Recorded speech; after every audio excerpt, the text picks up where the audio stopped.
కూడా ఇటు నుంచి వస్తున్నారండి. అందరికీ నమస్కారం. ముఖ్యంగా సినిమా అంటేనే ఒక కథా వస్తువు. అలాంటిది మైథలాజికల్ కాకుండా ఇందాక కయ్యం గారు అన్నట్టు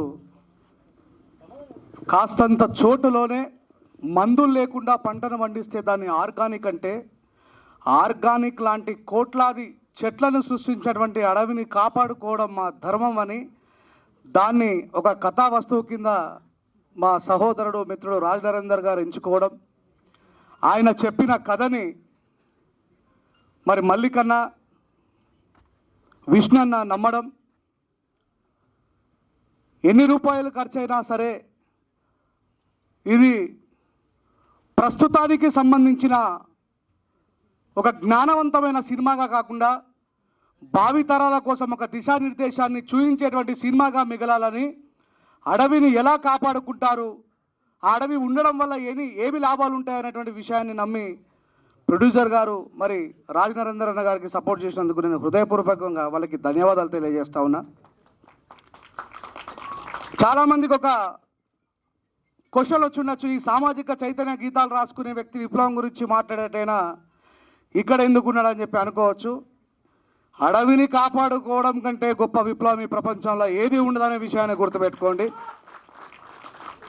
ఇందాక సత్యనారాయణ గారి స్టోరీ గురించి ఆయన సంవత్సర క్రితం చెప్పినప్పుడు చూడండి, మనకున్నటువంటి దౌర్భాగ్యం ఎంత అదో పాతాళానికి పోయినాం మనం. అంటే రాత్రికి రాత్రి ఎవరినైనా సరే సోషల్ మీడియాలో స్టార్లను చేస్తాం, కానీ నాకు కూడా అంత గొప్ప వ్యక్తి గురించి తెలియకపోవడం మనలో ఉన్నటువంటి ఎంత దౌర్భాగ్యం చూడండి.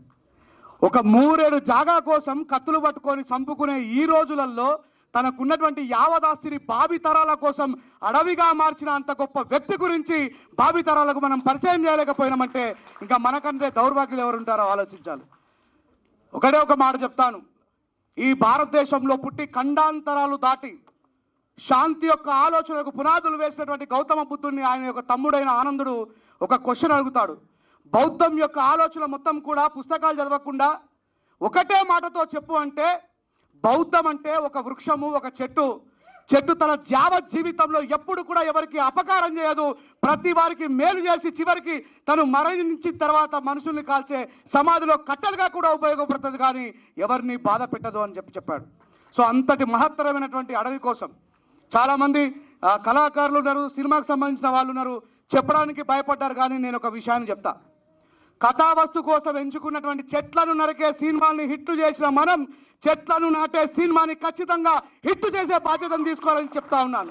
ఇలాంటి భావితరాలకు సంబంధించి మంచి మంచి సినిమాలు ముందుకు రావాలంటే ఈ సినిమాని మన ఇంటి సినిమాగా, మన ఇంటి ముందు రోజు మనం మొక్కే ఒక తులసి మాతలోనే అంత శక్తి ఉంటే మరి కోట్లాది మాతల్ని అడవిలో ఉన్నాయి, వాటిని రక్షించుకోవాల్సిన బాధ్యతను కూడా మనం అందరం తీసుకోవాలని చెప్పి తెలియజేస్తూ మరొకసారి మూవీ టీం అందరికీ కూడా, నా వెనుక ఉన్న వాళ్ళందరూ కూడా నాకు విప్లవకారులాగానే కనబడుతున్నారు. ఎందుకంటే ప్రతి ఒక్కరు కూడా ఈ అడవిని కాపాడుకునేటువంటి విప్లవంలో భాగస్వాములు అయినందుకు అందరికీ కూడా హృదయపూర్వకంగా ఆల్ ది బెస్ట్ తెలియజేస్తూ మరొకసారి రాజ్ నరేందర్ అన్నకి ఒక స్నేహితుడిగా, మిత్రుడిగా, నేను కూడా చెప్తే లక్షలాది మంది ఫాలో అయ్యే వాళ్ళు ఈ తెలంగాణ ఆంధ్రాలో ఉన్నారు కాబట్టి నీ సినిమాను ముందుకు నడిపించడంలో నీ మిత్రుడిగా వెన్నుపూసగా ఉండి లక్షలాది మందితో ఈ సినిమాని చూపిస్తానని ఈ అందరి మీడియా సమక్షంలో నేను ప్రమాణం చేస్తా ఉన్నా. Thank you very much one and all. అందరికీ all the best. Thank you very much. Thank you Rajesh garu, thank you so much. ఒక్క నిమిషం, మేము వచ్చిన ప్రతి వారిని ఊరికి ఉత్తి చేతులతో పంపించట్లేదు, ఒక మొక్కిచ్చి పంపిస్తున్నాం మేము. సో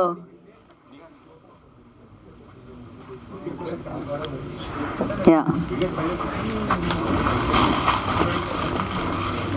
థ్యాంక్ యూ రాజేష్ గారు.